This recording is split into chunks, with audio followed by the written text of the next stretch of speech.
Adoro piroca. Menina, deixa eu te contar. Tinha duas bichinhas no ponto de ônibus. Era aí você. Duas bichinhas. Elas estavam discutindo pra saber quem era mais bicha. Mais bicha. Aí uma delas pegou e falou assim: eu sou mais bicha que você. Outra respondeu: não, eu sou mais bicha que você. Não, eu sou mais bicha que você porque eu sou bicha de carteirinha VIP. Nossa, menina, como é que faz isso? Você faz o seguinte: você vai nesse endereço e pede pra falar com o Paulão.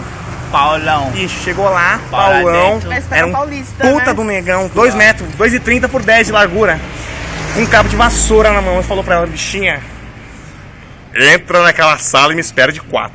A bichinha pegou e falou: nossa, que beleza, né? Chegou lá e saiu com a carteirinha VIP toda feliz da vida, né? sereno. Toda cintilante, velho. Aí tudo bem, né? Chegou lá, Babado. babado. O que acontece? A bichinha pegou e falou: agora eu sou tão bichinha quanto você. A outra falou: não, eu sou mais bichinha. Eu sou bichinha de carteirinha Very VIP Special. Nossa, como é que eu faço isso? Você vai naquele mesmo lugar e pede pra falar com o Paulão. Chegou lá, o Paulão tava com um cabo de enxada, com aquele arame cheio de pontinha, aquele farpado. Você também é bichinha de carteirinha Special, bem? Te fodeu! Ela te fodeu!